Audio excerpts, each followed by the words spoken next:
माधव, जय कुंज बिहारी, जय राधा माधव, जय कुंज बिहारी, जय गोपी जन वल्लभ, गिरवरधारी, जय गोपी जन वल्लभ, गिरवरधारी, जय राधा माधव,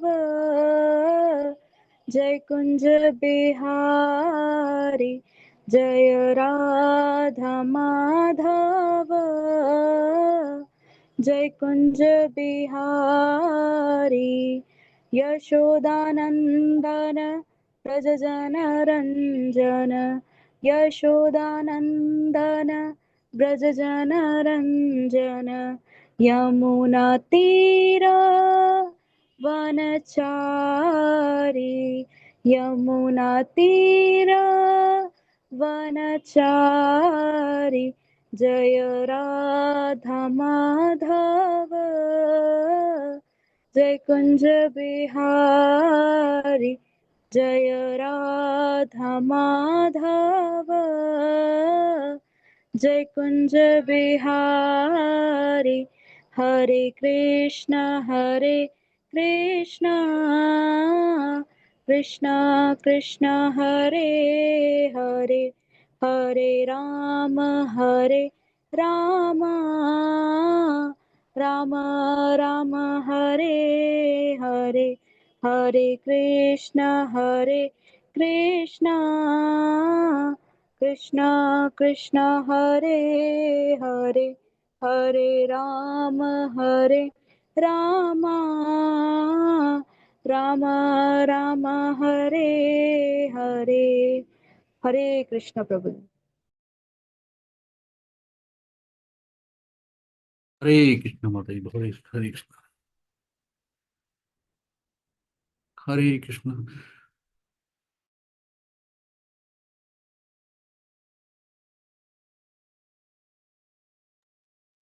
और कोई, ऋतु माता जी, सूरमल प्रभु जी, कोई भजन करना चाहेगा?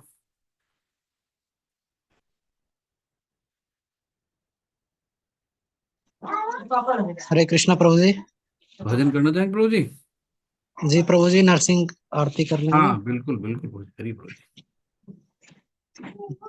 नमस्ते नरसिंहाय, नमस्ते नरसिंहाय, प्रहलाद लाद दायिने, हिरण्यकशिपूर्वक्षामि, हिरण्यकशिपूर्वक्षामि, शीलाटङ्क नखालाय, इतो नरसिंह परतो नरसिंह, इतो नरसिंह परतो नरसिंह, यतो यतो यामि ततो नरसिंह, बहिर्नरसिंह हृदये नरसिंह, नरसिंहमादिं शरणं प्रपद्ये, तव कर कमल बरे नाखाम्, अद्भुत श्रृंगार दलिता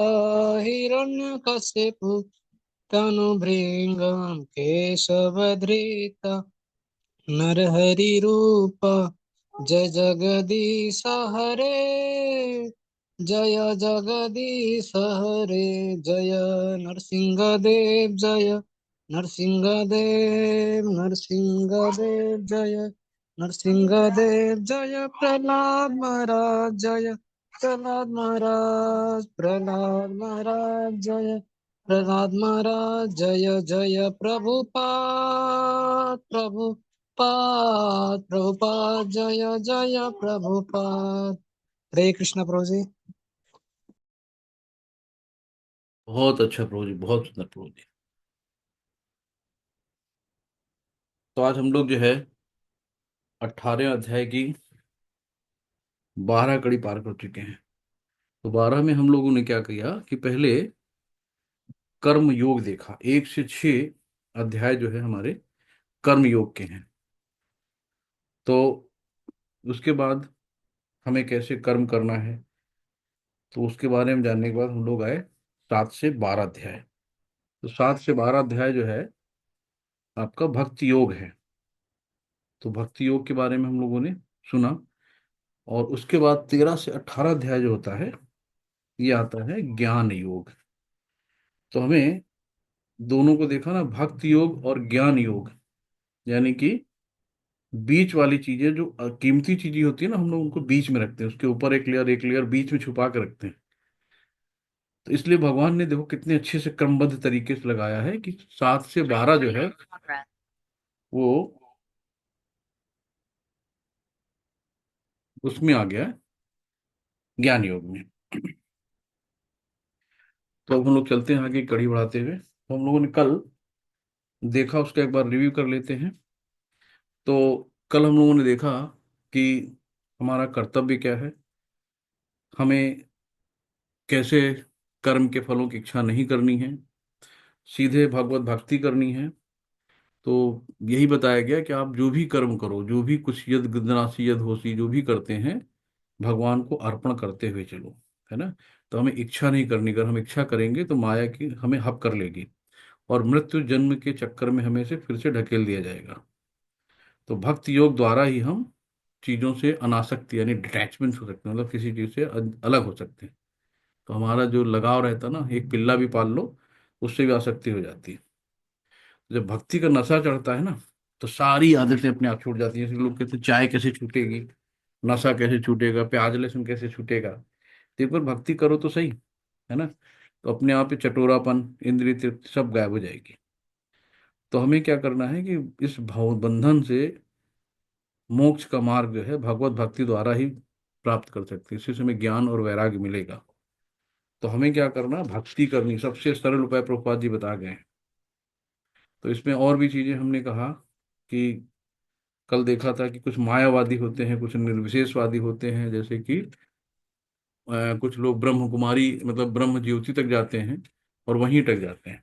कुछ लोग जो है पुण्य काम करके स्वर्गलोक तक जाते हैं, जब उनके पुण्य क्षीण होते हैं तो फिर वापस आ जाते हैं।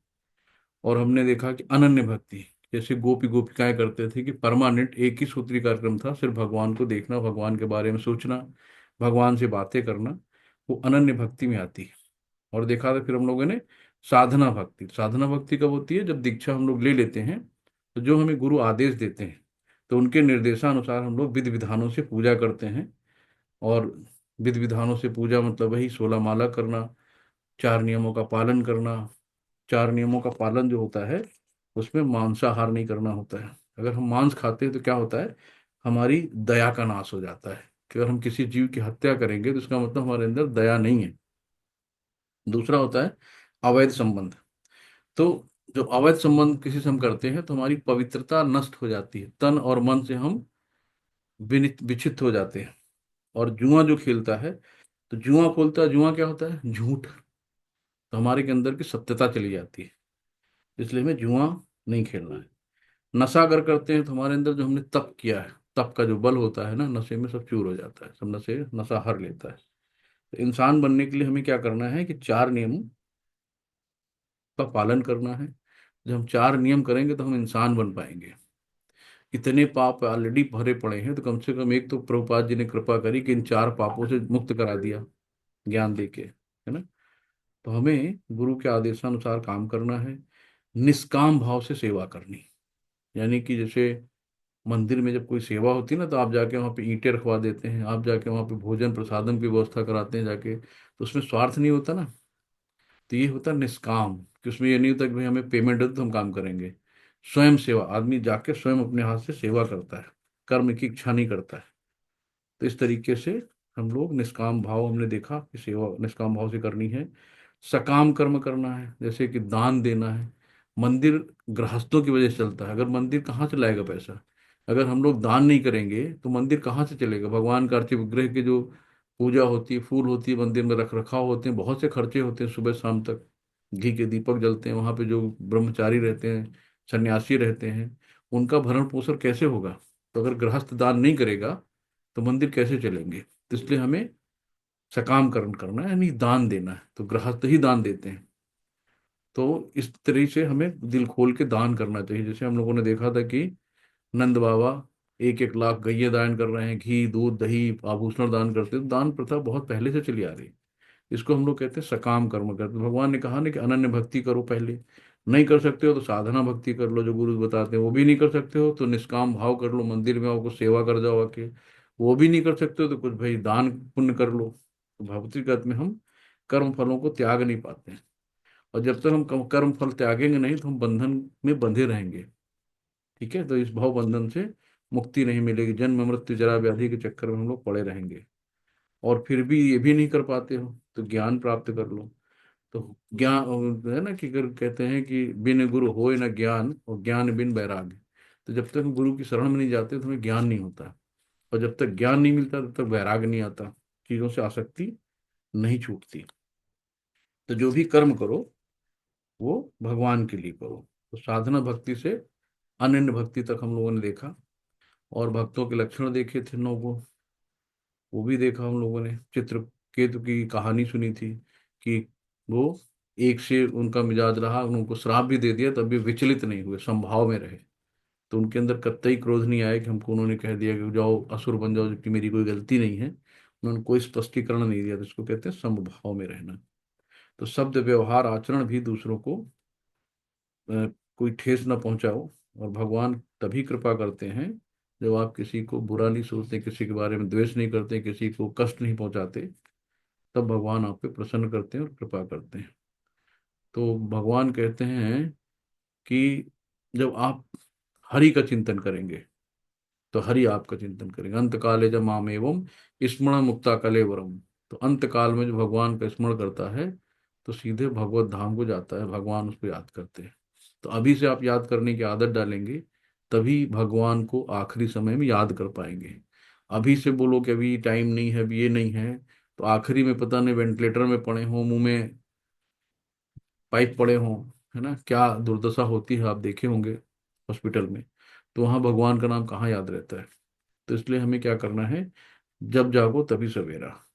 नामाचार हरदास ठाकुर जी की कहानी सुनी थी हम लोगों ने कि 192 माला पर डे जपते थे। तो हम लोग एक माला भी नहीं कर सकते क्या? तो आप लोगों में से कुछ लोगों ने शुरू कर दिया होगा। तो माला जपिए। माला जपते जपते हमारे मन का कलमश दूर होता है। मन का जो अनंत जन्मों का मैल भरा है, पता नहीं कितने जन्म हम ले चुके हैं नहीं पता, इस जन्म में कितने कपड़े बदले हैं नहीं पता, तो जन्म की तो बात ही छोड़िए। तो इसलिए प्रभुपाद जी ने देखिए, शुद्ध भक्त के जो मुख से चीजें निकलती हैं हम लोग सुनते हैं, तो शुद्ध भक्त का संग बहुत अच्छा होता है। प्रभुपाद जी ने जो इतने बिगड़ैल लोग थे वहां पे, हिप्पी लोग, उनको हैप्पी कर दिया। सिर्फ इतना अच्छा परिवर्तन उनको प्रसाद खिला के और हरिनाम संकीर्तन यज्ञ करके उनके हृदय परिवर्तन कर दिया। तो हमें द्वंद्वों से प्रभावित नहीं होता है, हमें संभाव में रहना है। तो ब्रह्म भूत अवस्था में रहना है ना। तो ब्रह्मभूत अवस्था क्या है, जिसमें भौतिक कलमश से मुक्त होकर भगवान की दिव्य सेवा में हम लोग लगते हैं, वो ब्रह्मभूत अवस्था कहलाती है। ब्रह्मभूत प्रसन्न आत्मा न सोचती न कांक्षति। तो इस तरीके से हमें सेवा करनी है।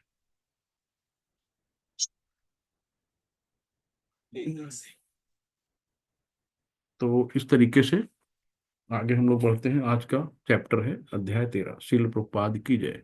मंगलाचरण कर लेते हैं हम लोग। ओम अज्ञानतिमिरान्धस्य ज्ञानञ्जनशलाकया चक्षुरुन्मिलितं येन तस्मै श्रीगुरुवे नमः।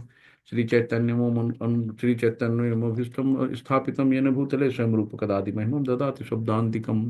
वन्देऽहं श्रीगुरुश्रीयुतकमलं श्रीगुरुवैष्णवांश श्रीरूपसागरजातं सगणरघुनाथान्वितं सजीवं साद्वैतं सावधूतं परिजन सहित कृष्ण चैतन्य देवं श्री राधा कृष्ण पादान सगण ललिता श्री विशाखान्वितांश। हे कृष्ण करुणा सिंधु दीनबंधु जगत्पते गोपेश गोपिका कांत राधा कांत नमोस्तुते। तप्त कांचन गौरांगी राधे वृंदावनेश्वरी वृषभानुसुते देवी प्रणमामि हरिप्रिये। नमः विष्णुपादाय कृष्णपृष्ठाय भूतले श्रीमते भक्ति वेदांत स्वामिनीति नामिने।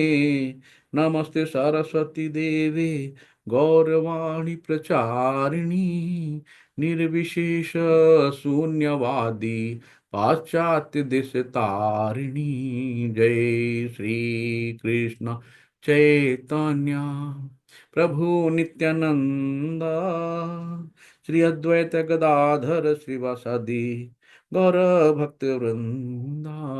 हरे कृष्णा कृष्णा कृष्णा हरे हरे, हरे राम राम राम हरे हरे। हरे कृष्णा कृष्णा कृष्णा हरे हरे, हरे राम राम राम हरे हरे। हरे कृष्णा कृष्णा कृष्णा हरे हरे, हरे राम राम राम हरे हरे। हरे कृष्णा। सभी को दंडवत प्रणाम। हरे कृष्णा। तो हम लोग आज स्टार्ट करते हैं अध्याय 13। श्रील प्रभुपाद की जय। प्रश्न है कि अगर भक्ति ही प्रणीत यानी अंतिम चरण है तो ज्ञान को अंतिम 6 अध्यायों में क्यों प्रस्तुत किया गया। सही मायने में पूर्ण भगवत गीता भक्ति है, तो पूरी भगवत गीता ही भक्ति है, क्योंकि भगवान के मुख से निकली। आज हम देखिए कुंभ में कितनी मारामारी हो रही है ना। गंगा जी जो निकली हैं भगवान विष्णु के चरण कमलों से निकली हैं। तो जब गंगा इतनी पवित्र है, सब अपने पाप धोने जा रहे हैं, तो भगवत गीता तो भगवान के मुख से निकली है, तो इतना ये कितनी पवित्र होगी। तो हम लोग यही गंगा नहा रहे हैं यहीं पे, भगवान का भगवत गीता गा के पढ़ के, है ना। प्रथम 6 अध्याय चर्चा करते हैं कि कैसे कार्य के माध्यम से भक्ति को प्राप्त किया जा सकता है। तो हमें कर्म योग सिखाया गया कि कैसे कार्य के माध्यम से भक्ति को प्राप्त किया जा सकता है। अंतिम 6 में क्या है, ज्ञान के माध्यम से इसे प्राप्त करने का वर्णन किया गया है। तो अंतिम को हम क्या कहते हैं, ज्ञान योग, यानी 13 से 18 वाला जो है 6 अध्याय, इसको ज्ञान योग कहते हैं। और जो मध्य की 6 हैं उनको भक्ति योग, भक्ति की चर्चा करते हैं। तो हम लोग अभी भक्ति की चर्चा कर चुके हैं, अब हम लोग आते हैं ज्ञान योग में। इसके अलावा 12वें अध्याय में कृष्ण ने बताया कि वो कैसे व्यक्तिगत रूप से अपने भक्तों को जन्म और मृत्यु से बचाते हैं। तो भगवान ने स्वयं बताया कि जब शुरू में आप याद करोगे कि मैं भजूं हरि को और हरि भजे मुझे, तो हरि को, जब हरि आपको तब भजेंगे जब आप हरि को भजोगे, ठीक है। तो हरि को अभी भजेंगे तो आखिरी में हरि आपको भजेंगे। तो भक्त जो है भगवान भक्ति के दास बन जाते हैं। सुदामा जी को देखा कि द्वारिकाधीश स्वयं अपनी गद्दी छोड़ के भागे भागे गए और सुदामा जी को लेके आए, अपने गले से लगाया, उनके पैर पखारे, अर्जुन की लाते सही उनके सारथी बन के। तो भगवान अपने भक्तों के दास बन जाते हैं। तो हमें क्या करना है कि भगवान के भक्तों का कभी भी हमें अपमान नहीं करना, भगवान के भक्तों की भी हमें सेवा करनी, दासानुदास। तो जो भगवान के भक्त हैं उनसे कोई अपराध हमें उनके प्रति ना हो, ये हमेशा ध्यान रखना है। क्योंकि भगवान, जैसे भी दुर्वासा मुनि की कहानी सुनी थी हम लोगों ने, कि अमरेश महाराज के प्रति उन्होंने अपराध किया, यानी भक्त के प्रति अपराध किया, और उसके बाद जो है क्या हुआ, सुदर्शन चक्र नहीं रुका किसी के कहने से, और जब भक्त ने कहा तभी रुका। तो भगवान कहते भैया मैं कुछ नहीं कर सकता हूँ, आप जाओ भक्त से माफी मांगो, वही कुछ कर सकता है। तो भक्त के प्रति कोई अपराध नहीं करना है। अंतिम 6 अध्याय भौतिक दुनिया को से खुद को निकालने के लिए आवश्यक दार्शनिक ज्ञान प्रदान करते हैं। ज्ञान माया से छुटकारा पाने में सहायता करती है ना। जब हमें ज्ञान होगा तभी हम अपनी माया माया यानी ये जो भौतिक इच्छाएं हैं, इंद्र तृप्ति हैं, ये यही माया है। तो जब हमें ज्ञान होगा तो हम माया से छुटकारा मिल सकता हमें, और हमें कृष्ण की ओर आकर्षित करती है। इसलिए जब हम भक्ति प्राप्त करने के लिए ज्ञान का उपयोग करते हैं तो यह भक्ति का हिस्सा बन जाता है। तो अब हम लोग आते हैं कि क्षेत्रज्ञ और विभाग योग। तो क्षेत्रज्ञ और विभाग योग, इसी को आचार्य लोगों ने कहा है कि प्रकृति चेतना, प्रकृति पुरुष और चेतना। तो क्षेत्र क्या है, तो हम लोग जानते हैं आगे कि क्षेत्र क्या है। क्षेत्र क्या है, यानी यहाँ पे भी क्वेश्चन करते हैं अर्जुन, पढ़ लेते हैं हम लोग। अर्जुन उवाच प्रकृतिम पुरुषं चैमं क्षेत्र क्षेत्रज्ञमेव च एतद्वेदितुमिच्छामि ज्ञानं ज्ञेयं च केशव। श्री भगवान उवाच इदं शरीरं कौन्तेय क्षेत्रमित्र विधीयते एततो वेत्ति तं प्राहुः क्षेत्रज्ञ इति तद्विधि। तो तत्विधि विदम, तत्विधि। अर्जुन ने कहा, हे कृष्ण, मैं प्रकृति एवं पुरुष यानी भोक्ता। तो प्रकृति क्या है, जो भौतिक शरीर है इसको प्रकृति कहते हैं, और पुरुष क्या है, भोक्ता है। और सर्व भोक्ताम एक तपसाम, यानी कि पुरुष भगवान है, भोक्ता जो सब चीजों के भोक्ता है। क्षेत्र, तो क्षेत्र क्या है, जो क्षेत्र शरीर को कहते हैं। और क्षेत्रज्ञ क्या है, जो शरीर के जानने वाला है। अब इस शरीर में दो लोग जानते हैं, एक तो आत्मा अपने शरीर को जानती है, दूसरा है परमात्मा। तो दो लोग जानते हैं। तथा ज्ञान क्या है, कि जो क्षेत्र और क्षेत्रज्ञ को जानता है उसको ज्ञान कहते हैं। ज्ञेय क्या है, जो जानने योग्य है। तो जानने, ज्ञेय के विषय में जानने योग का इच्छुक हूं। तो अर्जुन ने इतने क्वेश्चन कर दिए कि प्रकृति क्या है, पुरुष क्या है, क्षेत्र क्या है, क्षेत्र क्या है, ज्ञान क्या है, ज्ञेय क्या है। तो भगवान कहते हैं कि हे कुंती पुत्र, हे कुंती पुत्र, यह शरीर क्षेत्र कहलाता है, और इस क्षेत्र को जानने वाला क्षेत्र कहलाता है। शरीर क्या है, क्षेत्र है ना, और इस शरीर को जानने वाला क्या है, क्षेत्रज्ञ।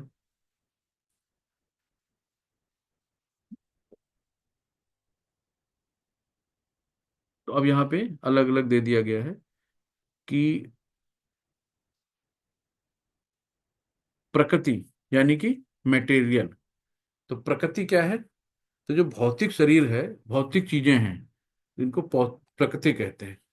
पुरुष क्या है, जो आनंद भोगता है, यानी कि प्रकृति का जो एंजॉय करता है, वो पुरुष है। क्षेत्र क्या है, यानी कि शरीर, क्षेत्र। तो हमारा जो तन है, इसको हम क्षेत्र कहते हैं।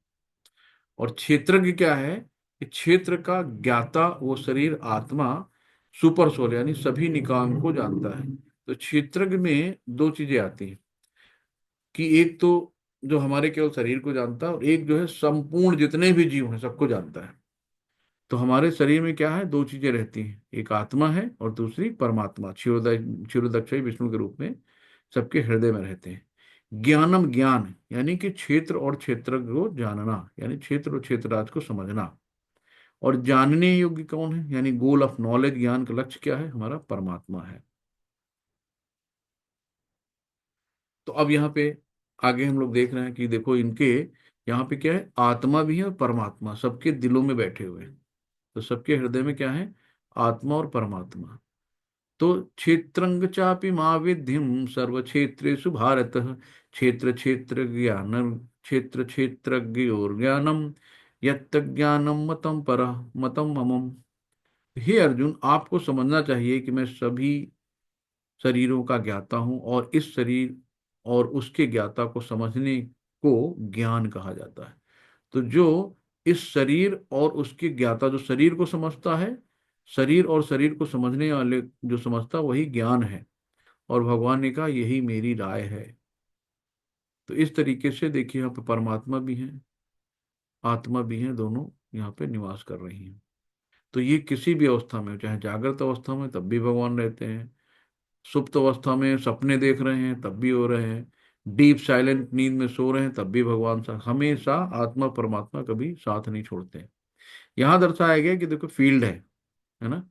अब मान लो यहाँ पे पर्टिकुलर एक क्षेत्र है आपका, कि एक खेत है, तो उस खेत के बारे में आपको पता ना कि इसकी दाखिल खारिज हो गई, फला फला व्यक्ति का नाम खेत है। तो आपको अपने खेत के बारे में पता है, और अपने खेत के बारे में, लेकिन अगर वहां पे कोई डीएम एसडीएम है, तो पूरे एरिया के बारे में जानता है ना, कि यहाँ पे इस गांव में कितने खेत हैं, किसके नाम है, किसके, तो पूरा लेखपाल जो है उस पूरे गांव के बारे में जानता है। तहसीलदार उससे बड़ा है, डीएम उससे बड़ा है। मतलब तो जितना आप जाओगे, वैसे ही परमात्मा है कि सबके ममैवांशो जीव लोको जीव भूता सनातना मन कष्टानि इंद्रियाणि पुरुषत प्रकृति। तो जीव ममई वांसो जीव, पर परमात्मा हर सूक्ष्म सूक्ष्म कण में भी विद्यमान है। तो परमात्मा हर विषय में जानता है।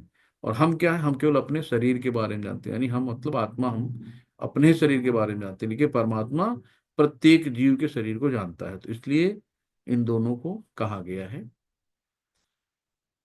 विभिन्न वैदिक ग्रंथों में विभिन्न ऋषियों ने कार्यकलापों के क्षेत्र तथा उन कार्यकलापों के ज्ञाता के ज्ञान का वर्णन किया है। इसे विशेष रूप से वेदांत सूत्र में कार्य कारण के समस्त तर्क समेत प्रस्तुत किया गया है। तो वेदांत सूत्र देखा ना कि यहाँ पे जो व्यास जी ने, ये व्यास जी हैं, तो इन्होंने सारे वेदों को लिखा है। तो विभिन्न वैदिक ग्रंथों में विभिन्न ऋषियों ने कार्यकलापों के क्षेत्र, तो उनका क्षेत्र तथा उन कार्यकलापों के ज्ञाता के ज्ञान का वर्णन किया है। इसमें विशेष रूप से वेदांत सूत्र में कार्यकारण के समस्त तर्क समेत प्रस्तुत किए गए हैं। तो यहाँ पे जो जानने योग्य है वो है परमात्मा। भगवान की शक्ति का प्राक्ट अन्नमय रूप में होता है, जिसका अर्थ है अस्तित्व के लिए अन्न पर निर्भर रहना। तो अस्तित्व के लिए भोजन यानी अन्न पर निर्भर रहना, ये ब्रह्म की भौतिकवादी अनुभूति है। तो आप देखो जो बहुत से लोग हैं ना, तो सिर्फ खाने पे डिपेंड रहते हैं। जैसे छोटे बच्चे हैं, उनको कोई मतलब नहीं, केवल खाना दे दो, खेलते रहते हैं, सोते रहते हैं अपना। और ये जो लिए गए हैं कि आनंद अन्नमय कोश है, ज्ञानमय कोश है, और विज्ञान में कोश है, और इस तरीके से आनंद में कोश, यानी कि 5 कोश है, अन्न में, प्राण में, ज्ञान में, विज्ञान में और आनंद में। 5 तरह के कोश हैं। तो इसमें ये कहाँ से लिया गया है? यजुर्वेद से लिया गया है। यजुर्वेद जो है, वेद हमारे 4 वेद हैं, उनमें से लिया गया है। तो अन्नमय कोश क्या है? जब व्यक्ति अन्न में ब्रह्म की अनुभूति करता है, तो भगवान अपने को विस्तार करके अन्नमय कोश में बदलते हैं अपने आप को। तो फिर वहां से मतलब समस्त, भगवान ने कहा ना कि अहम बीज पितामह, कि हर बीज, अन्न का बीज कहाँ से आया? भगवान से आया। तो इस तरीके से ये भौतिक चीजें हैं। तो वहां पे अन्न में ब्रह्म के रूप में भगवान अपने आप को विस्तारित करते हैं। तो अन्न में परम सत्य के अनुभूत करने के पश्चात प्राणमय रूप में मनुष्य सजीव लक्षणों या जीवन रूपों में परम सत्य के अनुभूत करता है। तो जब अन्न, यार खाना लाओ नहीं प्राण निकल जाएंगे, तो जब अन्न पहुंचता है तब प्राणमय रूप में मनुष्य सजीव लक्षणों या जीवन में परम सत्य की अनुभूति करता है। तो प्राण में क्या है? जब प्राण ब्रह्म है ना, ब्रह्म की अनुभूति सब जीवों में ब्रह्म कैसे होती है? शरीर की आवश्यकताएं फुलफिल करता है। जब हमें शरीर में खाना खाया तो हमारे शरीर में ताकत आई। फिर हमें क्या होता है? इंद्रिय तृप्ति की जरूरत पड़ती है। घर बना लें, पैसा ले आए, इधर चले जाए, उधर चले जाए, तो भौतिक चीजों में हम लोग लग जाते हैं। तो ये यहाँ तक का, ये भी भौतिक में आ गया, दोनों चीजें। ज्ञानमय रूप में अनुभूति सजीव लक्षणों से आगे बढ़कर चिंतन, अनुभव तथा आकांक्षा तक पहुंचती है। अब चिंतन जैसे वैज्ञानिक लोग हैं, है ना, लेखक लोग हैं, अनुभव करते हैं। आकांक्षा नेता लोग हैं कि मैं आज यार मुख्यमंत्री बन जाऊं, प्राइम मिनिस्टर बन जाऊं। तो जब ये सब चीजें फुलफिल हो गई, तो आदमी को ज्ञान आया और फिर वो अपने रजोगुण की तरफ भागता है कि हम क्या करें। यानी कि जो इसमें नेता हैं, साइंटिस्ट हैं, ये सब लोग आते हैं, तो ये क्या करते हैं? संपूर्ण शाश्वत, यानी ये समाज को और देश के बारे में सोचने लगते हैं, विज्ञान के बारे में सोचने लगते हैं कि कैसे हम साइंटिस्ट हैं, क्या और तरक्की करें। तब ब्रह्म की उच्चतर अनुभूति होती है, जिसे विज्ञान में रूप कहते हैं। फिर हम लोग थोड़ा सा और आगे बढ़ते हैं। तो विज्ञान में क्या है? ये इसको चित्त भी कहते हैं। तो चित्त में यानी कि सब में ईश्वर देखता है। जब इसको यानी कि प्रूव्ड नॉलेज होता है विज्ञान, तो सब में क्या होता है? ईश्वर देखता है। तो ब्रह्म की अनुभूति भी आती है। शरीर मन प्राण, इसको, शरीर को, मन को, प्राण को ये विज्ञान में रूप में अलग समझने लगता है कि जीव मन तथा जीवन के लक्षणों के जीव से भिन्न समझता, उनसे अलग समझता, सबको एक नहीं है ना, कि हम आत्मा है। यहाँ इसको ज्ञान आता है। अब यहाँ से जो विज्ञान में है और ये आनंद में है, तो ये दोनों हम आध्यात्मिक दृष्टि में पहुंच गए। यानी ऊपर वाले 3 भौतिक हैं और नीचे वाले दोनों आध्यात्मिक स्तर है इनका। तो उसके पश्चात परम अवस्था आती है जो आनंदमय होता है, सच्चित आनंद। यहाँ पे सत और चित आनंद आता है, यहीं पे आता है। तो अर्थात सर्व आनंद प्रकृति की अनुभूति है। इस प्रकार से ब्रह्म अनुभूति की 5 अवस्थाएं हैं जिन्हें ब्रह्म पुंज कहा जाता है, इनको ब्रह्म पुंज भी कहा जाता है। तो इसमें प्रथम 3 अन्नमय, प्राणमय तथा ज्ञानमय अवस्थाएं जीवों के कार्यकलापों क्षेत्रों पे हैं, और जो यानी कि भौतिक हैं तीनों, और जो आखिरी के 2 हैं विज्ञान में और आनंद में, ये आध्यात्मिक में चली जाती हैं। अब यहाँ पे देखिए वही आया है कि हम अन्नमय, अन्न खाया, फिर प्राणमय में आए, फिर यहाँ पे ज्ञान आया, ज्ञान से फिर विज्ञान आ गए। यहाँ पे हमें अनुभूति होती कि आत्मा, शरीर, इसके बारे में अलग अलग ज्ञान होता है, और जब विज्ञान होता है तो फिर आनंद आता है। तो 5 कोश स्तर हैं। तो थोड़ा सा पंच महाभूत, अहंकार, बुद्धि, अव्यक्त 3 गुणों की अप्रकट अवस्था, 10 इंद्रियां तथा मन, 5 इंद्रिय विषय, इच्छा, द्वेष, सुख दुख, संघात, जीवन के लक्षण तथा धैर्य, इन सबको संक्षेप में कर्म का क्षेत्र तथा उनकी अंतः क्रियाएं विकार कहा गया है। तो ये देखिए यहाँ पे 24 एलिमेंट हैं ये। तो जिसमें 5 महाभूत हो गए, हमने ग्रुप में मैसेज डाला है इसका 24 का। तो पंच महाभूत हो गए, और अहंकार, बुद्धि, अव्यक्त, ये 3 गुणों की अप्रकटक अवस्था हो गई। तो 5 3 8 ये हो गए, 10 इंद्रियां हो गई, 18 हो गए, मन 19, 5 इंद्रिय विषय, इच्छा, द्वेष, सुख दुख, संघात, ये टोटल मिला के 24 हो जाएंगे। तो जीवन के लक्षण तथा धैर्य, इन सबों को संक्षेप में कर्म का क्षेत्र कहा गया है। तो उनकी अंतः क्रियाएं विकार कहा जाता है।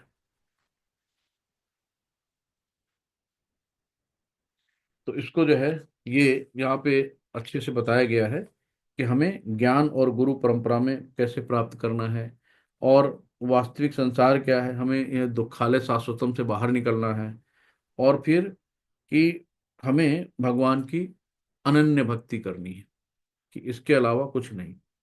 तो हमेशा काल जो है भगवान का शाश्वत रूप है, जो सिर्फ भौतिक दुनिया में काम करता है। तो भगवान कहते हैं ना, मैं काल हूं।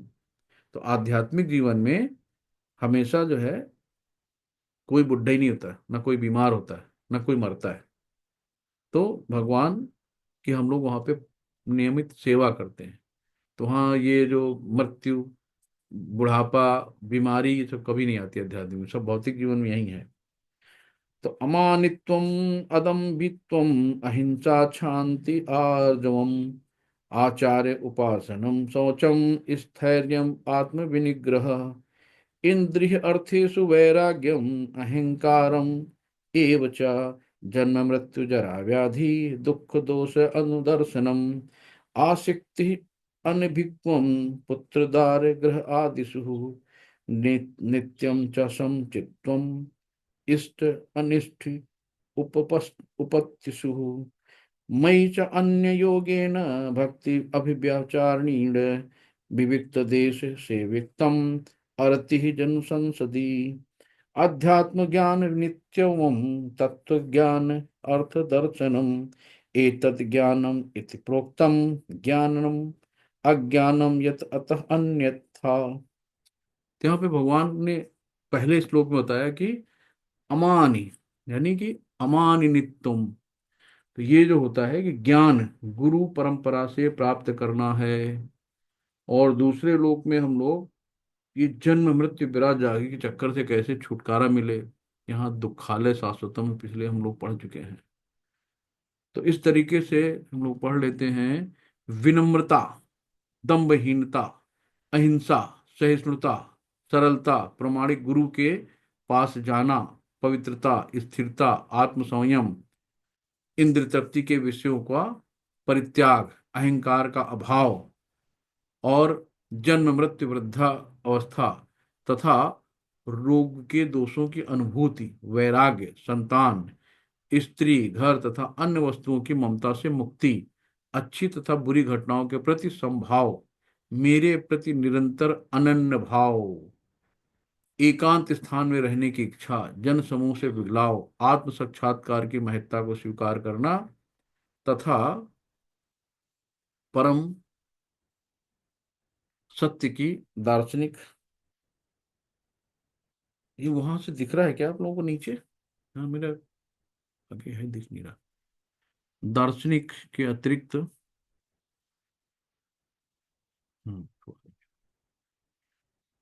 ठीक है, दार्शनिक खोज इन सबको ज्ञान घोषित करता है, भगवान ने इन सबको ज्ञान कहा है। इसके अतिरिक्त जो भी है वो अज्ञान है। तो यहाँ पे देखो विनम्रता, तो विनम्रता, दम्भहीनता जो अहंकार होता, अहिंसा अगर अपने को ज्ञान है, किसी को ज्ञान न दो तो भी अहिंसा कहलाता है। सहनशीलता होती, सहिष्णुता, सरलता, एकदम सरल स्वभाव। प्रामाणिक गुरु के पास जाना होता है, हमें इधर उधर भटकना नहीं कि चलते फिरते आजकल बहुत लाखों गुरु घूम रहे हैं, तो किसी गुरु के चक्कर में ऐसे नहीं पड़ना कि जीवन बर्बाद हो जाए। तो हमें प्रामाणिक गुरु को लेना चाहिए। पवित्रता, हमें अंदर और बाहर से स्वच्छ रहना चाहिए हमेशा। स्थिरता, एक कॉन्स्टेंस कॉन्स्टेंसी होनी चाहिए। आत्म संयम होना चाहिए, इंद्रियों पे अपना नियंत्रण होना चाहिए। और परित्याग, तो इंद्रिय विषयों का परित्याग करना चाहिए हमें। फालतू में जो इंद्रिय क्या है, जैसे हमारी जीभ है, नाक है, कान है, आंख है, त्वचा है, ये इंद्रिय है। अब इंद्रिय विषय क्या हुआ, जैसे सपोज हमने रसगुल्ला लिया, और रसगुल्ला विषय है और जीभ है इंद्रिय। तो जब रसगुल्ला इंद्रिय से मिलेगा तो कहते हैं इंद्रिय विषय। तो हमें बहुत इंद्रिय विषय में नहीं पड़ना, तो इंद्रिय विषयों का परित्याग करना है ना।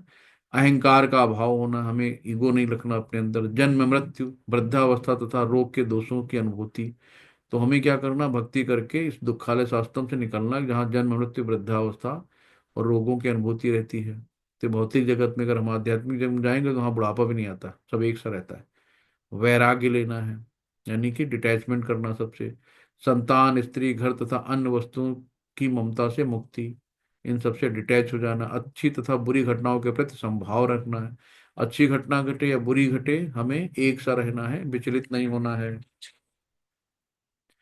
और मेरे प्रति निरंतर अनन्य भाव, एकांत स्थान में रहने की इच्छा, जन समूह में विलगाव, आत्म साक्षात्कार की महत्ता को स्वीकार करना तथा परम सत्य की दार्शनिक खोज, इन सबको मैं ज्ञान घोषित करता हूं। तो इतनी चीजें भगवान ने ज्ञान में बोली हैं।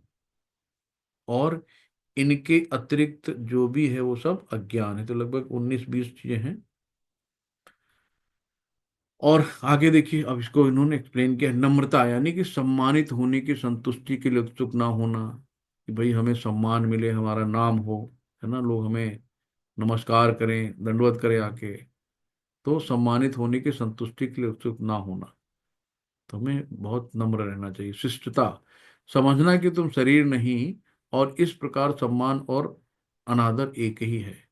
अहिंसा, जब तक कोई लोग को आध्यात्मिक ज्ञान तक नहीं पहुंचाते तब तक वो हिंसा का अभ्यास कर रहे हैं। तो हमें ज्ञान है और हम लोगों को उस ज्ञान में उसको साझा नहीं कर रहे हैं, तो वो भी एक अहिंसा है। यानी हमें, जो दर्द में लोग हैं आज, इधर उधर सुख ढूंढ रहे हैं, कहीं शराब में, कहीं लड़की में, कहीं पैसे में, तो उनको वहां से निकालना, तो ये भी जो है अहिंसा कहलाता है। और अगर उनको हम नहीं निकाल रहे हैं वहां से, दर्द में पड़े हैं, तो हिंसा कहलाता है। तो मारपीट को हिंसा नहीं कहते।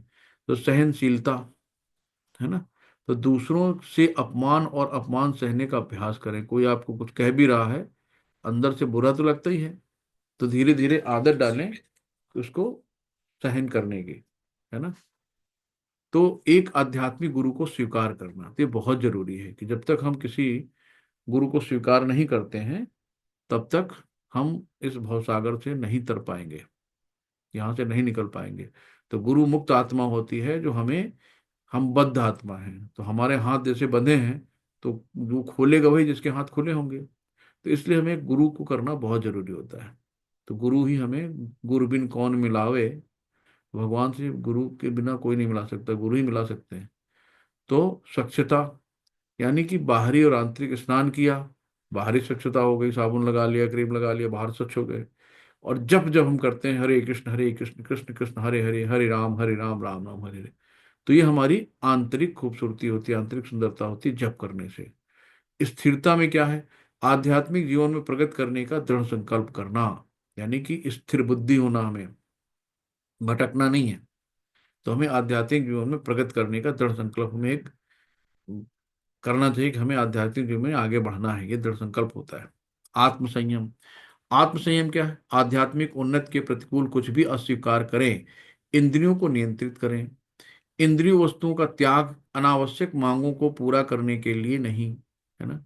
तो हमें क्या करना है? इंद्रिय वस्तु का त्याग कर देना। अभी इंद्रिय वस्तु दोनों बातें हमने बताई कि जो इंद्रियां हैं इनके लालच में, इनके चमक धमक में हमें नहीं रहना है। केवल भक्ति सेवा के लिए, शरीर को फिट रखने के लिए कृतज्ञ, यानी कि हमें सुबह वर्कआउट भी करना चाहिए, एक्सरसाइज भी करना चाहिए। ये नहीं कि सिर्फ पूजा ही कर रहे हैं, शरीर को ध्यान नहीं दे रहे हैं, बीपी बढ़ रहा है, शुगर बढ़ रही है।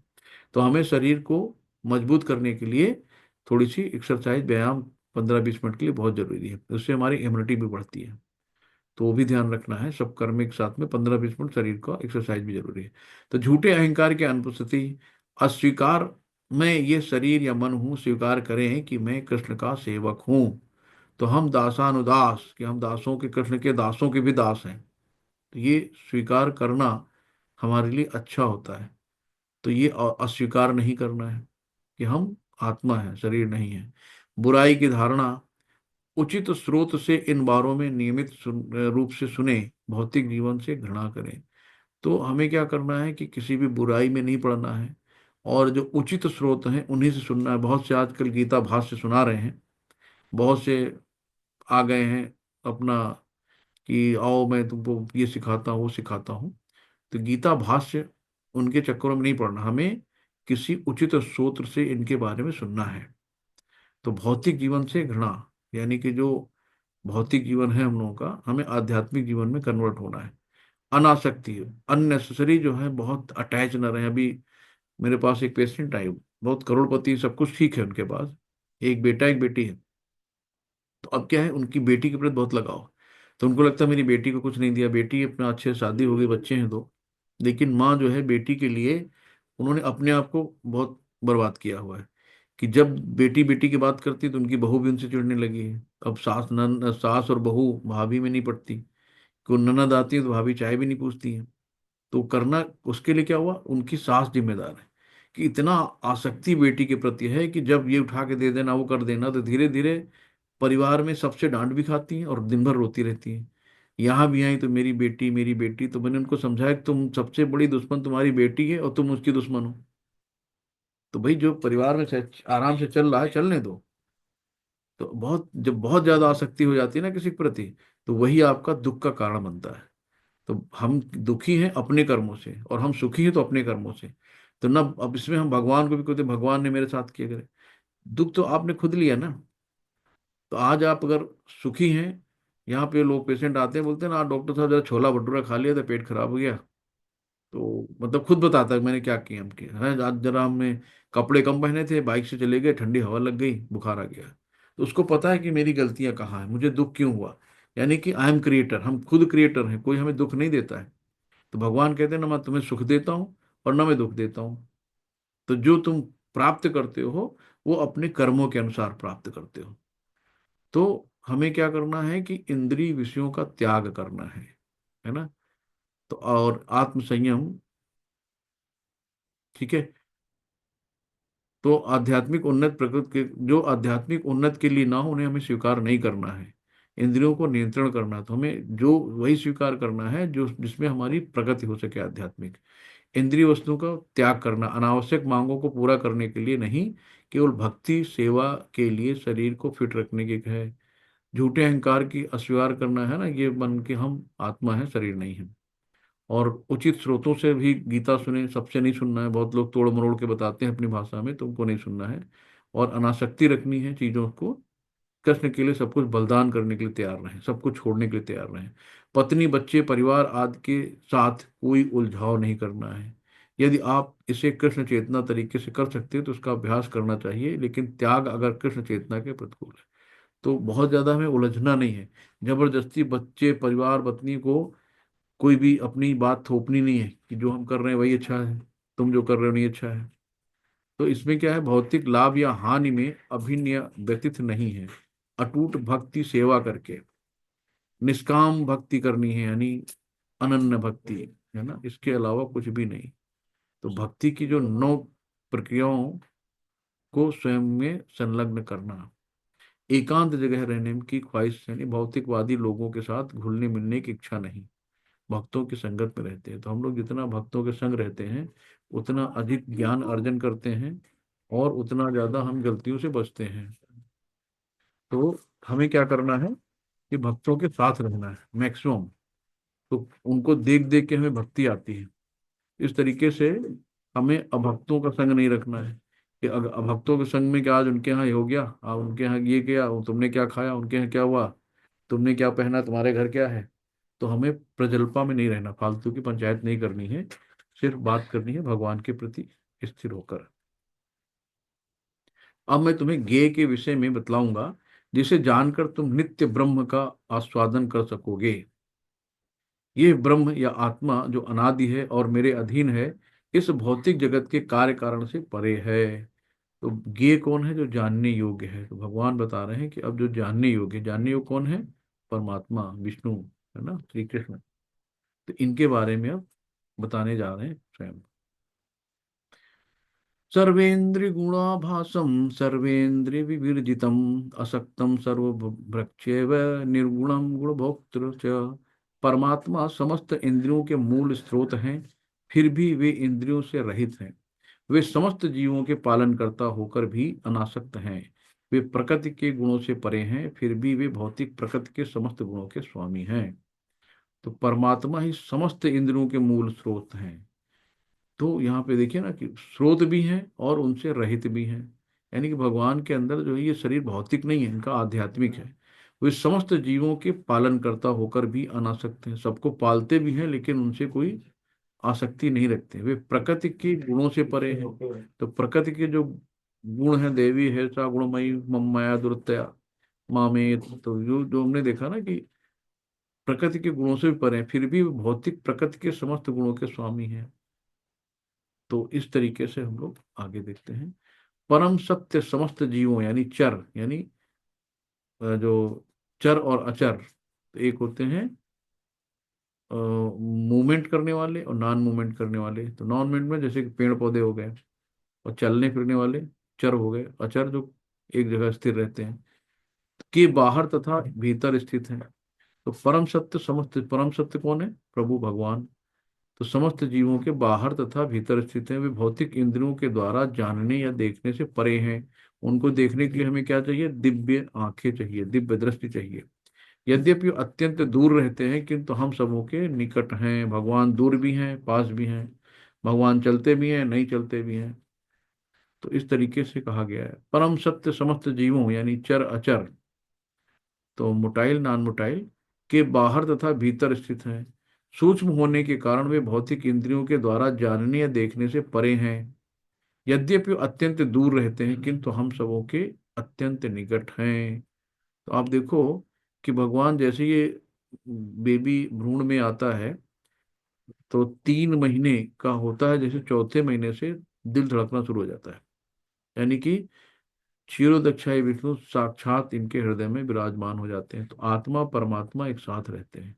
एक किसको कहते हैं? व्यष्टि आत्मा, यानी इंडिविजुअल। और दूसरा है अणु आत्मा, जो भगवान को कहते हैं। तो एक एक अणु में स्थित है भगवान। तो वे समस्त प्रकाशमान वस्तुओं के प्रकाश स्रोत हैं। वे भौतिक अंधकार से परे हैं और अगोचर हैं। वे ज्ञान हैं, ज्ञेय हैं और ज्ञान के लक्ष्य हैं। वे सबके हृदय में स्थित हैं। भगवान सबके हृदय में स्थित। ममैवांसो जीवलोको। तो जितने भी जीव हैं भगवान उनके हृदय में विद्यमान रहते हैं। तो इस प्रकार मैंने कर्म क्षेत्र यानी शरीर, कर्म क्षेत्र क्या है? शरीर, और ज्ञान तथा ज्ञेय का संक्षेप में वर्णन किया है। इसे केवल मेरे भक्त ही पूरी तरह समझ सकते हैं और इस तरह मेरे स्वभाव को प्राप्त हो सकते हैं। तो ये थोड़ा हर आदमी को अटपटा लगता है शुरू में। तो जो भक्त है उसको विशेष रूप से समझ सकते हैं कि क्षेत्र क्या है ना, और ज्ञान क्या है। क्षेत्र और क्षेत्र को जानना ज्ञान है, ज्ञेय जानने योग्य है, और ये कर्म क्षेत्र शरीर को कहा गया है। तो इसको भक्त ही समझ सकते हैं।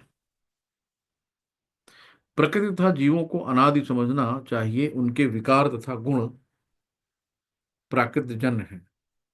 तो क्या करना है? प्रकृति तथा जीवों को अनादि समझना चाहिए। उनके विकार तथा गुण प्राकृत जन्य है। तो इस तरीके से हमें अनादि मतलब जिसका ना कोई अंत है, ना आरंभ है, ना अंत है। तो यहाँ पे देखिए कि अगर हम उससे लेते हैं कि कैसे कैसे सृष्टि का निर्माण हुआ, कि छोटे से जो पानी में कीड़े मकोड़े रहते हैं, फिर धीरे धीरे वो उनसे बड़े बने, मछली बनी, मछली से फिर धीरे धीरे उनको मन हुआ कि बाहर आ जाए तो मेढक बने, फिर वो धीरे धीरे जल में भी थे, थल में भी थे, एम्फीबियम कहलाए। फिर मेढक बन गया तो उसको उड़ने का मन किया तो वो पक्षी बन गए, है ना। वहां मेढक के बाद फिर रेंगने का मन किया तो रेप्टाइल बन गए, सांप कीड़े बिच्छू बन गए। फिर उनका उड़ने का मन किया तो पक्षी बन गए। तो इस तरीके से धीरे धीरे चीजों का आगे बढ़ते गए, और ये देखिए धीरे धीरे मनुष्य का विकास हो गया। तो इसका ना आदि है ना अंत है, अनादि है।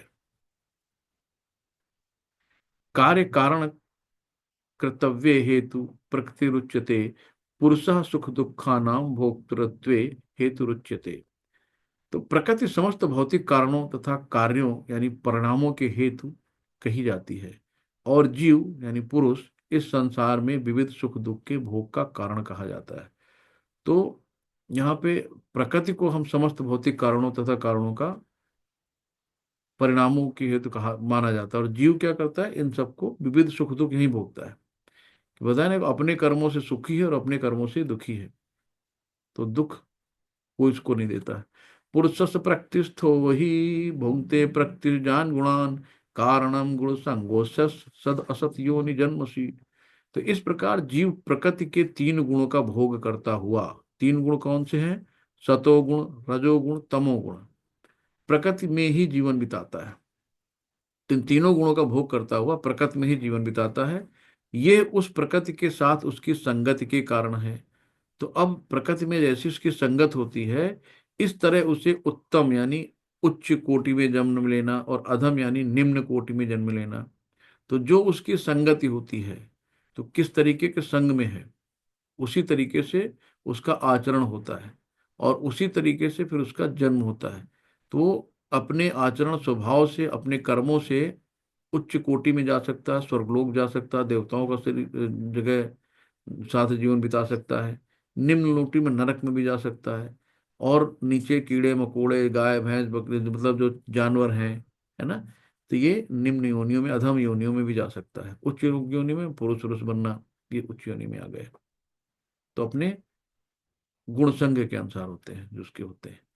उपद्रष्टा अनुमंता चा भर्ता भोक्ता महेश्वरम, परमात्मेति चाप्युक्तो देहिस्मिन् पुरुषः परः। तो भी इस शरीर में एक दिव्य भोक्ता है जो ईश्वर है, परम स्वामी है, साक्षी है, तथा अनुमति देने वाले के रूप में विद्यमान है, जो परमात्मा कहलाता है। तो हमारे शरीर में परमात्मा बैठे हैं हृदय में हमारे, तो दिव्य भोक्ता है, यानी कि भोक्ता राम एक तपसाम, सारा भोग सबका भोक्ता, परम भोक्ता परम पुरुष भगवान ही है, जो ईश्वर है, स्वामी है, साक्षी है, यानी कि साक्षी। तो बार्गिन आला सब है ना, देर तथा अनुमति देने वाला। तो जब हम इच्छा जाहिर करते हैं तो सैंक्शन भगवान ही करते हैं। तो यही सैंक्शन करने वाले हैं चीजों को, रूप में विद्यमान है और परमात्मा कहलाता है। तो कहते हैं कहावत इंग्लिश में, there is third silent party bargain all of us, कि हम जो करते हैं उसका कोई ना कोई तो गवाही साक्षी है ही है ना। देख रहा है भगवान, तो देख रहा, कोई नहीं देख रहा तो आदमी कहता चलो यार मार दो, देखा जाए, कोई देख थोड़ी रहा। भगवान देख रहा है, साक्षी है। तो हमेशा ध्यान में रखना चाहिए कि भगवान देख रहा है। जो व्यक्ति प्रकृति जीव तथा प्रकृति के गुणों की अंत क्रिया से संबंधित इस विचारधारा को समझ लेता है, उसे मुक्ति की प्राप्ति सुनिश्चित है। उसकी वर्तमान स्थिति चाहे जैसी हो, यहाँ पर उसका पुनर्जन्म नहीं होता। तो जो व्यक्ति प्रकृति जीव तथा प्रकृति के गुणों के अंतः क्रिया से संबंधित इस विचारधारा को समझ लेता है, तो जो समझ गया, तो वो जन्म मृत्यु के चक्कर से छुटकारा मिल जाता है, फिर उसका पुनर्जन्म नहीं मिलता है। देखो राजा परीक्षित हैं, तो इनको जब श्राप मिला था कि 7 दिन में आपकी मृत्यु हो जाएगी, तो यहाँ पे सुखदेव मुनि से नैमिषारण्य में सुन रहे हैं भागवतम, 7 दिन में सुन के ये भागवत धाम चले गए, तो इनका फिर से पुनर्जन्म नहीं हुआ। तो इस तरीके से हम लोग भी इनका अनुसरण करके आगे बढ़ सकते हैं। कुछ लोग परमात्मा को ध्यान के द्वारा अपने भीतर देखते हैं, तो दूसरे लोग ज्ञान के अनुशीलन द्वारा, और कुछ ऐसे लोग हैं जो निष्काम कर्म योग द्वारा देखते हैं। तो कुछ लोग परमात्मा को ध्यान करते हैं, है ना, ध्यान में बैठे हैं, ध्यान करके अपनी अंतरात्मा उनको देखते हैं। और कुछ है ज्ञान के अनुशीलन द्वारा, कुछ निष्काम कर्म करके, तो जो काम भगवान के खुश करने के लिए किया जाए। तो इस तरीके से अलग अलग लोग हैं। तो उनका लक्ष्य होता है भक्ति करना, भगवान को देखना। अब यहाँ पे देखिए, जो माता जी हैं और ये कपिल मुनि हैं, तो अपनी माता जी को ज्ञान दे रहे हैं। ऐसे भी लोग हैं जो यद्यपि आध्यात्मिक ज्ञान से अवगत नहीं होते, पर अन्यों से परम पुरुष के विषय में सुनकर उनकी पूजा करने लगते हैं। ये लोग भी हैं प्रामाणिक पुरुषों श्रवण करने की मनोवृत्ति के कारण जन्म तथा मृत्यु पथ को पार कर जाते हैं। तो देवहूति के पुत्र हैं भगवान कपिल जी, जो ये है उनकी माता। तो इन्होंने सिर्फ सेवा की, बाद में पुत्र ने इनको पूरा ज्ञान दिया और सीधे भगवत धाम पहुंची।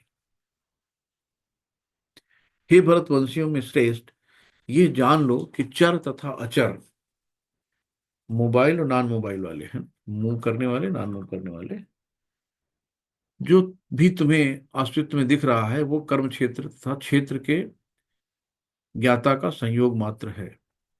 तो यहाँ पे क्या है, जो भी सब चीजें दिख रहा है, तो कर्म क्षेत्र तथा क्षेत्र के ज्ञाता का संयोग मात्र है।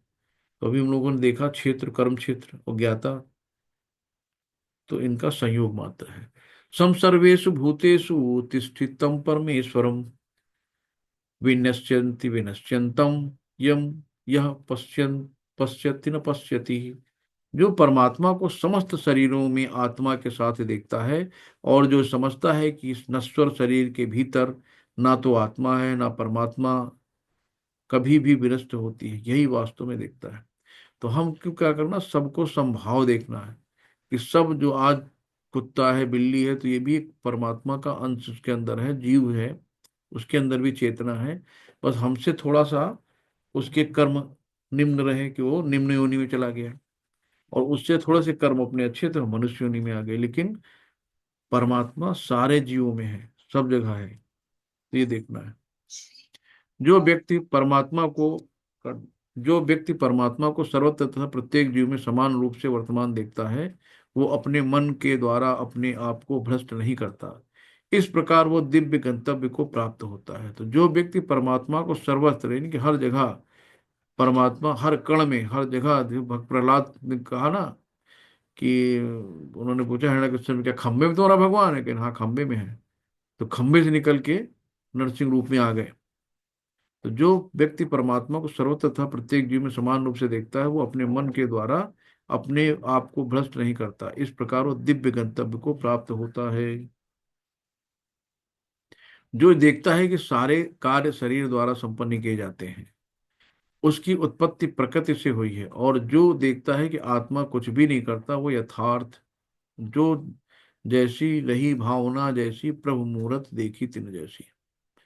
तो जब जैसा आप देखना चाहोगे भगवान आपको वैसे ही दिखाएगा। तो मनुष्य यहाँ पे कहते हैं सब कुछ मैं ही हूँ, साइंस, तो भगवान को भूल जाते हैं भगवान क्या कर रहे हैं। यद्यपि आकाश सर्वव्यापी है, किंतु अपनी सूक्ष्म प्रकृति के कारण किसी वस्तु से लिप्त नहीं होता। इसी तरह ब्रह्म दृष्टि में स्थित आत्म शरीर में स्थित रहते हुए भी शरीर से लिप्त नहीं होता। हे भरतपुत्र, जिस प्रकार सूर्य अकेले सारे ब्रह्मांड को प्रकाशित करता है, उसी प्रकार शरीर के भीतर स्थित एक आत्मा सारे शरीर को चेतना से प्रकाशित करता है।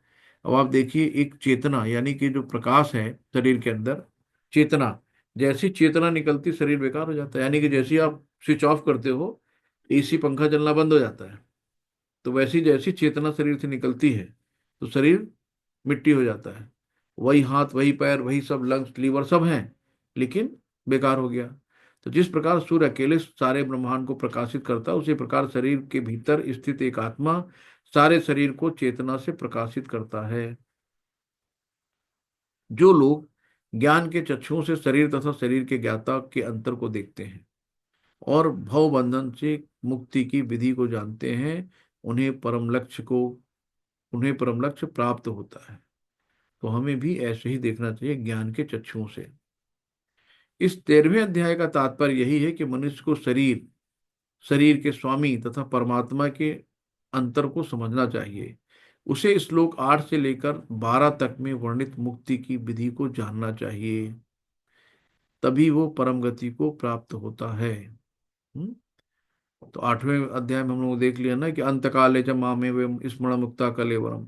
तो आखिरी समय हमारी जैसे मन होता है, मति होती है, वैसे हमारी गति अगले जन्म में होती है। तो 12वें में हम लोगों ने भक्ति के शब्द देखे। श्रद्धालुओं को चाहिए कि सर्वप्रथम वो ईश्वर का श्रवण करने के लिए सत्संगत करे और धीरे धीरे प्रबुद्ध बने। यदि गुरु स्वीकार कर लिया जाए तो पदार्थ तथा आत्मा के अंतर को समझा जा सकता है। तो बिना गुरु के हम पदार्थ तथा आत्मा को नहीं समझ सकते हैं, है ना। और यही अंतिम आत्म साक्षात्कार के लिए शुभारंभ बन जाता है।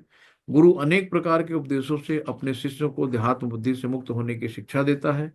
उदाहरण भगवत गीता में कृष्ण अर्जुन को भौतिक बातों से मुक्त होने के लिए शिक्षा देते हैं।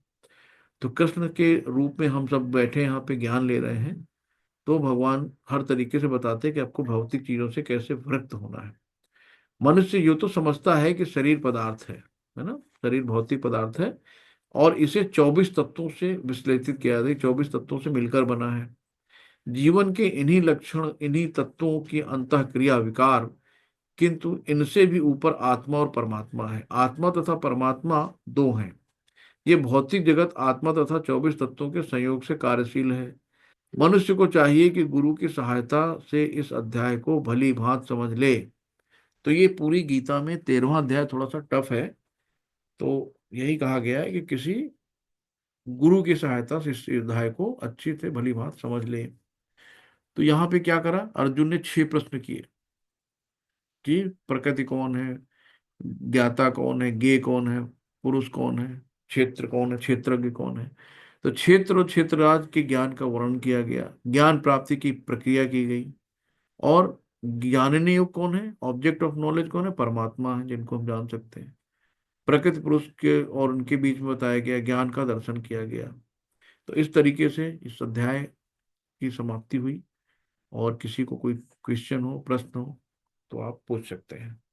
हरे कृष्णा, सभी को दंड प्रणाम। कैसा लगा अध्याय? बहुत अच्छा प्रभु जी। हरे कृष्णा। दंडवत हरे प्रणाम। कृष्णा, हरे कृष्णा।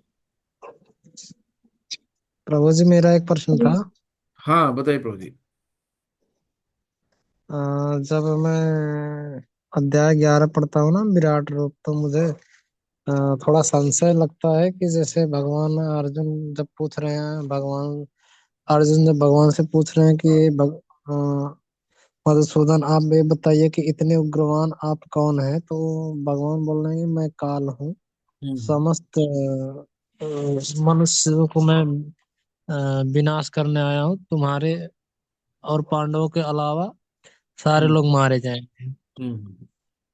तो भगवान क्या ऐसा चाहेंगे कि सारे लोग मारे जाएं, और स्वयं को काल बता रहे हैं, तो थोड़ा समझने में संशय होता है।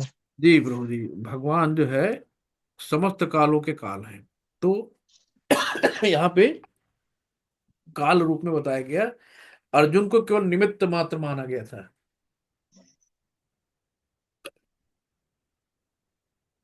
एक मिनट। अर्जुन को कहा गया कि तुम एक निमित्त मात्र हो, ये पहले ही मारे जा चुके हैं।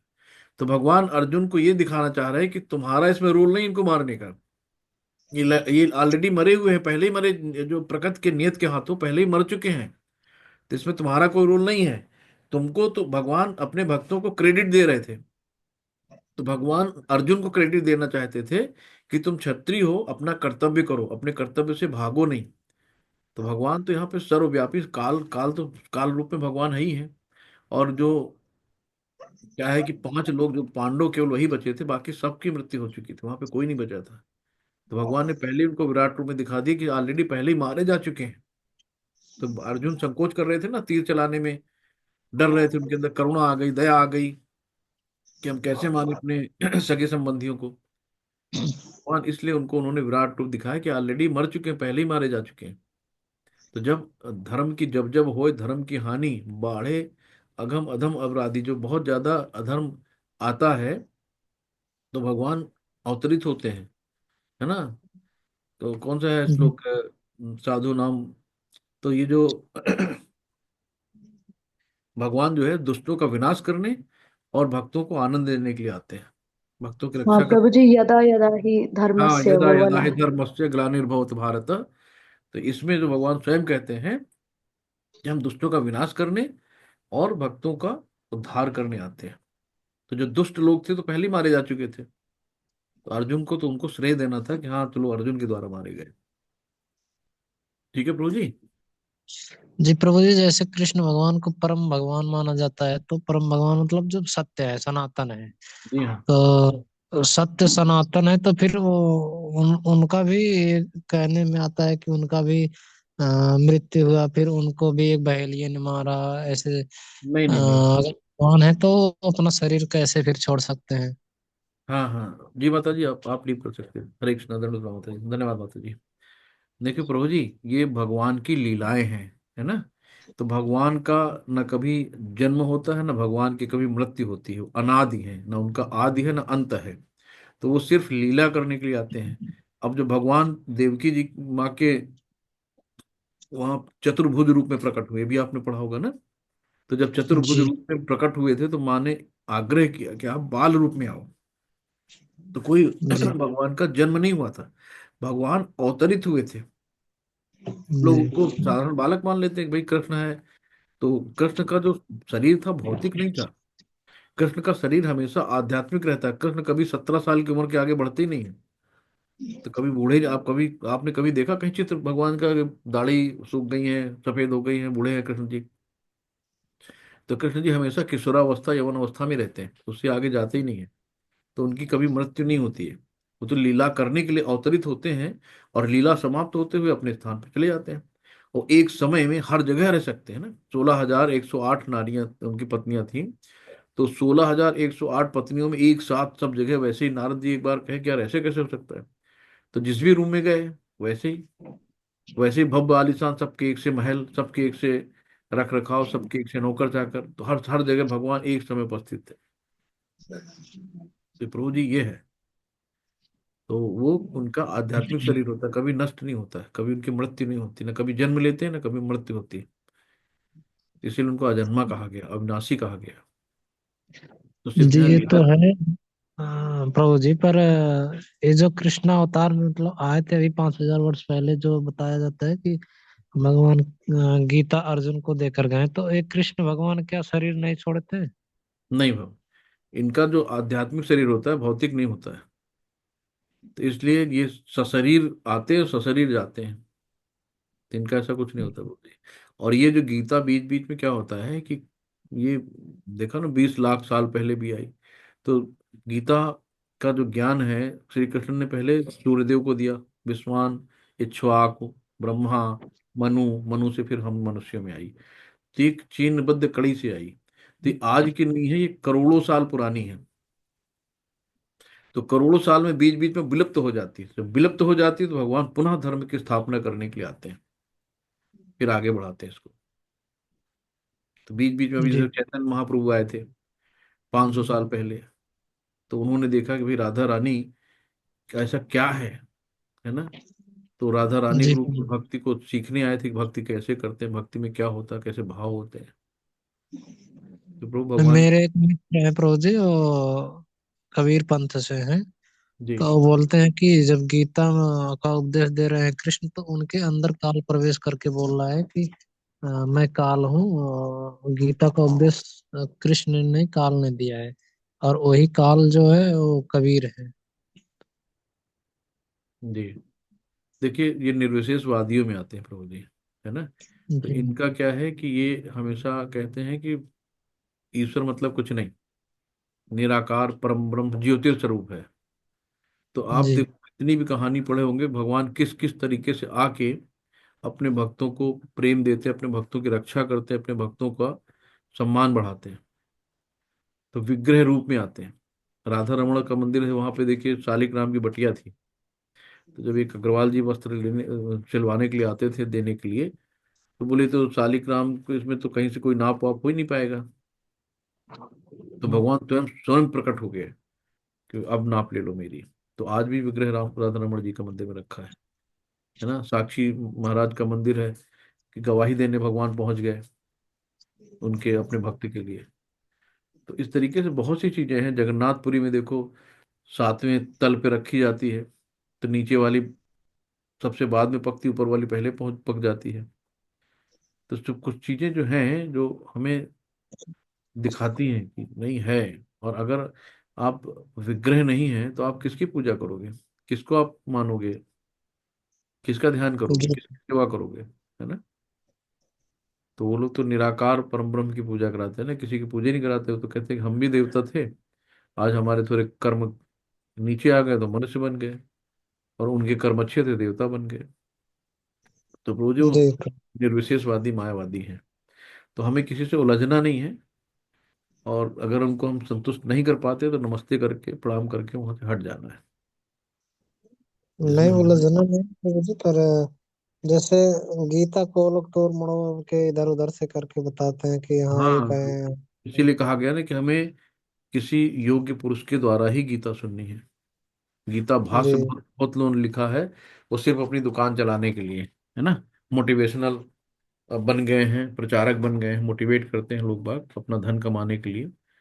तो गीता से लोग बहुत कुछ करते हैं, तो जी हमें उनके प्रभु, चक्कर मैंने में। मैंने उनको बोला भी कि वो भगवत गीता में ही भगवान बोल रहे हैं कि मेरे जन्म और कर्म दोनों दिव्य हैं। हाँ, जब मैं जन्म लेता हूँ तो मूर्ख लोग मेरी उपहास करते हैं जब मैं मनुष्य रूप में आता हूँ। बिल्कुल, तो मूर्ख जन्म लोग। तम तुम्हें दिव्यम। तो जो मूर्ख लोग जी होते हैं, जैसे कि क्या नाम है वो, उसका मैं नाम भूल जाता हूँ यार, वो जो 100 खून माफ, मतलब 100 माफ थे उसके, शिषपाल। तो शिषपाल जी उपहास नहीं उड़ाता था, ये देखो ग्वाला, ये छलिया, ये फलाना। तो मूर्ख ही तो था, सामने भगवान खड़े हैं और उनको दिख नहीं रहे। इवन दुर्योधन को भी उन्होंने अपना विराट रूप दिखाया था, जब उन्होंने कहा दुर्योधन का बंदी कर लो, बंदी बना लो इसको। तो जी प्रभु विराट रूप दिखाया था उन्होंने, तो भी नहीं समझ पाया गए मायावी है। शिशुपाल को देखो, सामने भगवान खड़े हैं, फिर भी उनको उल्टा सीधा कहता रहता था। तो मूर्ख लोग उपहास ही करते हैं प्रभु जी। और भीष्म जी पितामह देखो, उन्होंने जब कृष्ण जी सामने थे, तो फिर उन्होंने अपने उनके भगवान के सामने अपने प्राण त्यागे, है ना। जी यही ज्ञान है। जी प्रभु जी धन्यवाद। हरे कृष्णा, हरे कृष्णा। और किसी को कोई,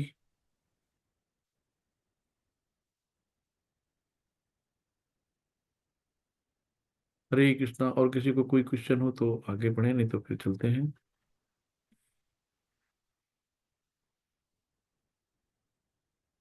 तो फिर हम लोग आगे फाइंड अप करते हैं। वांछा कल्पतरुभिक्षा कृपा सिंधु एव च पतितानाम पावनेभ्यो वैष्णवभ्यो नमो नमः। अनंत कोटि वैष्णव वृंद की जय, श्रील प्रभुपाद की जय, सभी भक्तों की जय हो। हरे कृष्णा। सभी को माला स्टार्ट रखिए, माला करते रहिए सब लोग, है ना।